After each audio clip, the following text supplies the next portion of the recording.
Here we go. Money, money, making crap for money. Yo, your boy's back. ISIAHSGAINS here. And today, you already saw the video. It's going to be, is God real? Now, before I get into the discussion, I'd like to say that this God isn't necessarily, if you're an atheist, it's necessarily, I'm not pushing anything in your face. And if you're a believer, I'm not pushing anything else into your face, This is just what I think, and feel free to comment below. Welcome to the discussion. And if you can't tell by my breathing or like by how I sound, I'm kind of sick. So bear with me, I got to deal with it. I don't want to make this video, so here we go. Also, God, that's who I am speaking of. The one I am talking about is in essence in relation to the God in the Bible, the God in Christianity, Muslim, for people who are Muslim, stuff like that, the one, the being, the person, the thing above all. And yeah, so that gets to the part of the story. What does the word God mean? And God means, in my professional opinion, the one or the none that is undivided. Hear me out, though. Listen, those that are divided, right, cannot be whole because they do not contain the others that are apart from them. Now, to further this, right, God being the divided, right, he is the one, he is the whole, he is both the contrast and the light. So, God essentially is the foreground and the background that comes together to give us the midground. And now that the burp is over that I just did that you guys didn't hear, yeah, that's God. He is the circle and he is also not. And that comes to the question, Isaiah, how? How is God? How is God? And how is God not? Well, let me give you this example to put it into perspective.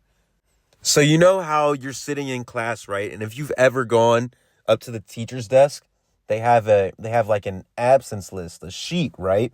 So hear me out, because this is going to require even a deeper explanation after this example. So as you know, there are people on the list that either get checked as present or absent. Now hear me out. There are people on that list that are present. They get checked. And there are people that are absent on the list that are not checked, but they are still there on the list. The absence is still there. And you're like, Isaiah, how does this make sense for God? I'm about to hit you with it. Are you listening? Because God isn't physical.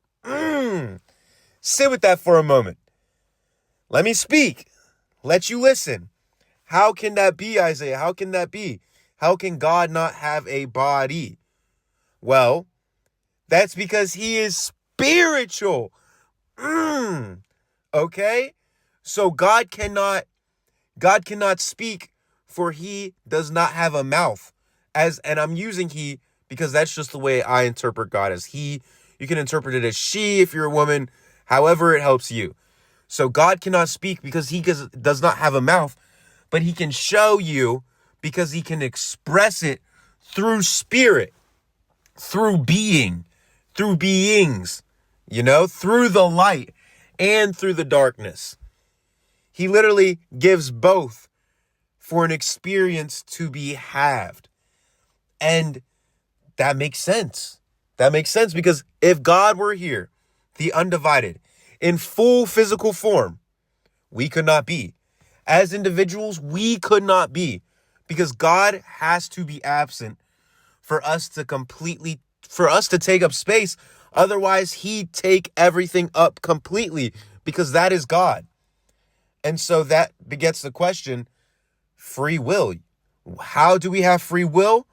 Well, Here it is. Because God took a step back for us to be. Because if God was here in his with a physical form, we would not.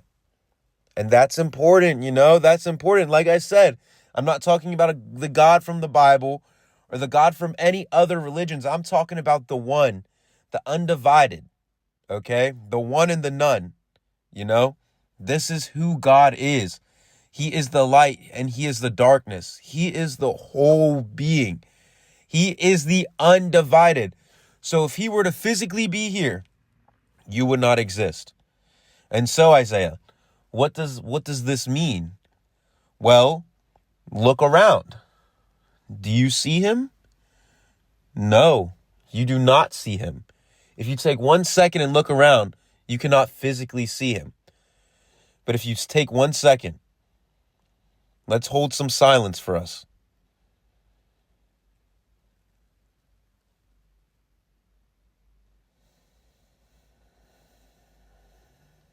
Did you hear that? Did you hear that silence? Did you feel that being that doesn't speak, but still is? That silence holds much more than many people think, because that silence talks without making noise, right?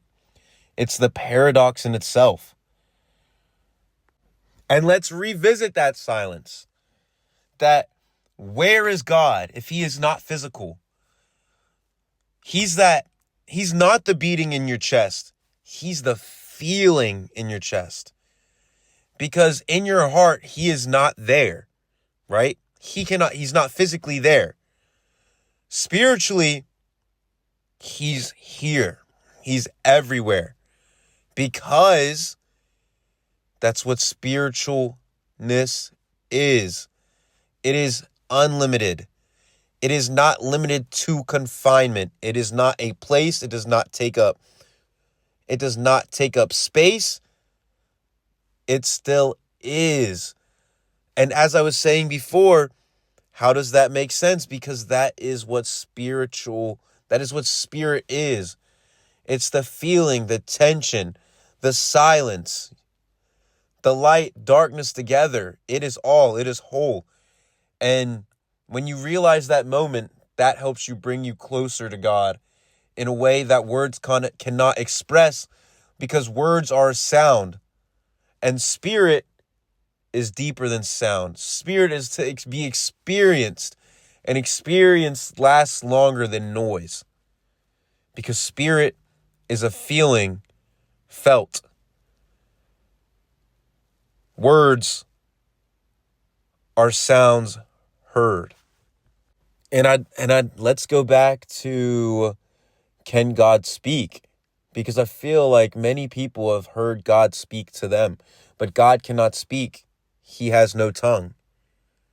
He cannot confess because he cannot have a physical body. He is not limited to speaking because he expresses his creation through everything. Through me, through you, through others, through us, through we, through them, through I, through me, through you.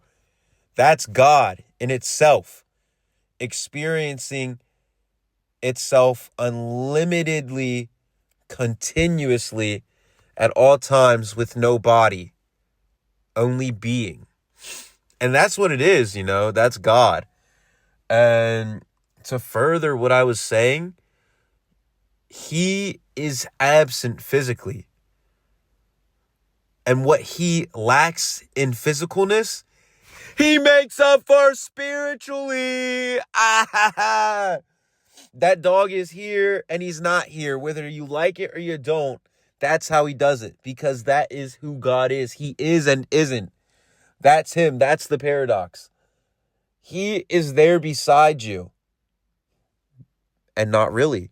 He is there beside you, but not really. That's it. That's God. Is God real?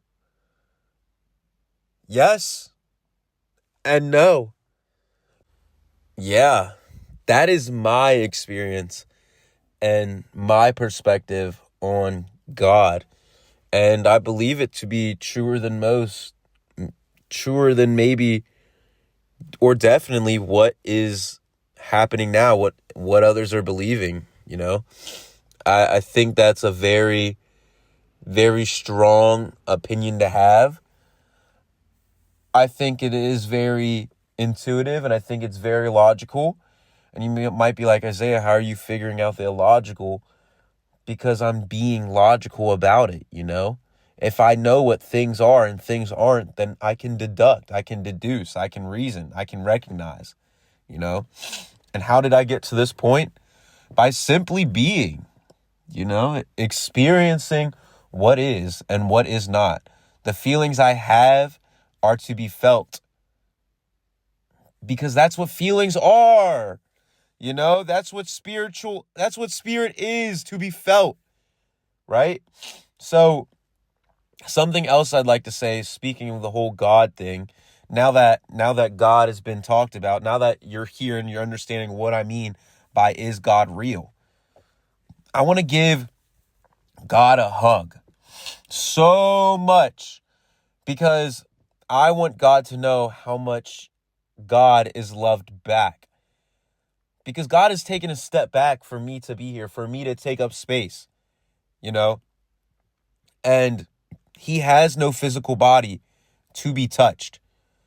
Otherwise, I disappear. And one day, maybe after everything is experienced completely, there will be a reuniting time where I can be face to face with with God, you know? And I like to say all sorts of type of words for what and who God is, because that's my relationship with God. God understands, God knows. And it's funny because I think it's just a funny joke God does, you know, and doesn't, is that he's right here in front of everyone, in front of nobody, in front of everybody. And it's so funny because it's like, is he really though? It's like a big joke. It's like, am I really here? Because you're thinking to yourself, yeah, you are. I don't see you though, but you are. You know, it's like, it's just a funny thing. It's really funny to me, I like to think about, because like everything's going on, you know, everything's working, everything's interacting, other things are touching, things are moving. Where's God? Where's he at? Where's he at? Where's he moving? What's going on here? And little do we know sometimes that he's been here all along, you know? It's so funny how it's done. I think it's really magnificent, marvelous how he did it, necessarily. How he blends in completely with absence to promote his presence. It's so remarkable in many ways, right? And by the way, I'm going to the 18 minutes, right? I'm using all this time I have to just speak about God. So since you're still listening, because I know you've made it this far, let's go. And feel free to comment what you think in the comments, because this isn't about arguing. I'm not here to argue with you. That's not where I'm at in a point of perspective. In my point of awareness, that is not what I'm doing. I'm here to discuss, to talk about God and the source, essence. I'm down to talk about love, hate, light, darkness, fear. You know, I'm down to talk about all these contrasts and comparisons, because that's a way to feel and understand God in a way, because God is and God isn't. And it's so damn remarkable to do both.